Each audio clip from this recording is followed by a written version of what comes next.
Throughout this training, or at any time you need support, there are many ways to contact us.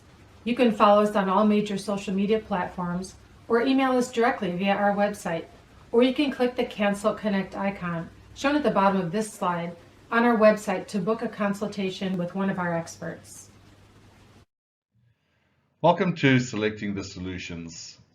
In this module, we will go through different methods and tools used to weigh the solution ideas and to select the best ones. Towards the end of the improve phase, you will have ruled out multiple solutions and you will have found at least one to implement on a large scale.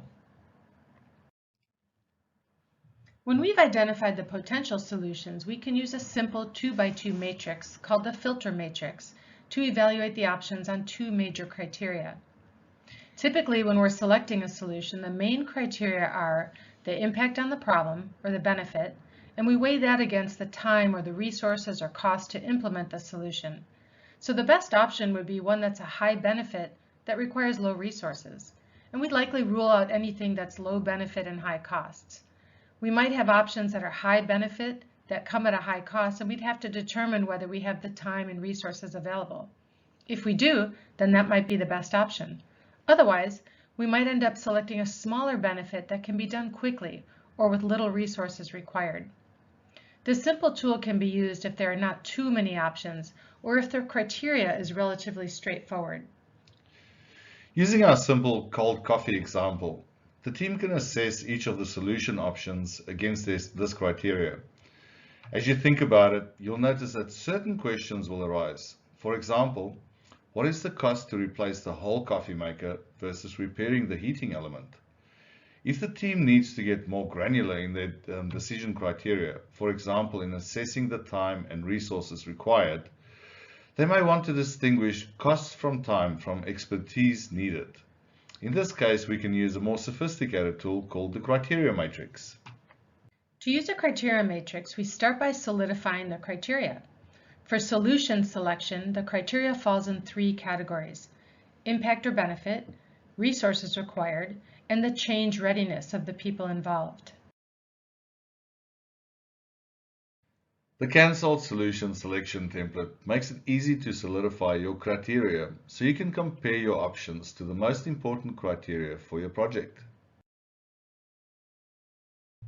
Because this criteria matrix template was created specifically for solution selection, the criteria is already established. However, for every situation, the weight or the importance given to each criteria must be discussed and agreed upon by the decision makers. The criteria column is grouped by category: impact, that's our meaningful category, and resources, that's our manageability, and then change readiness. It's important to do this weighting before examining the options. If we discuss the options first, we tend to tailor the weights of the criteria to meet our favorite option, and it's not as objective. So in the template, each criteria has a note with a definition. This is to help the team to align and understand the meaning of the criteria. On our templates, any light green box indicates that there is a drop-down list for each data entry. For each criteria, the team will select a weight of 1, 3, or 5.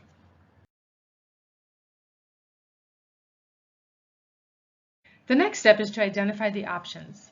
In the form, there are spaces for 3. However, you can always copy and paste the columns to add more if you need to. In these spaces, we enter a brief description or the short name of the potential solution.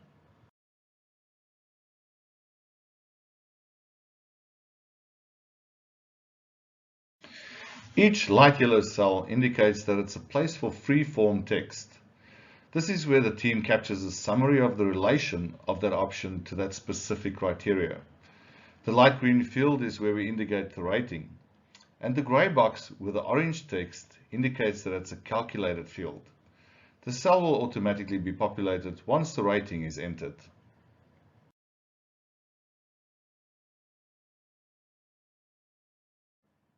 Continue filling in the summaries in the yellow cells and the ratings for each until all cells are completed.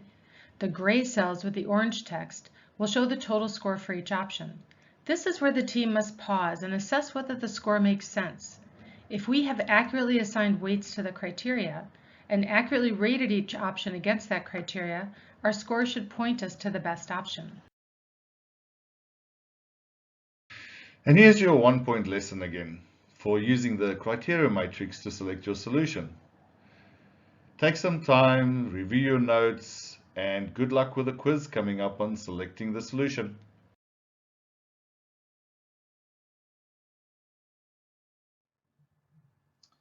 It has been our sincere pleasure being with you through this part of the training, and we thank you for your dedication to creating a better workplace and an environment that you can truly enjoy.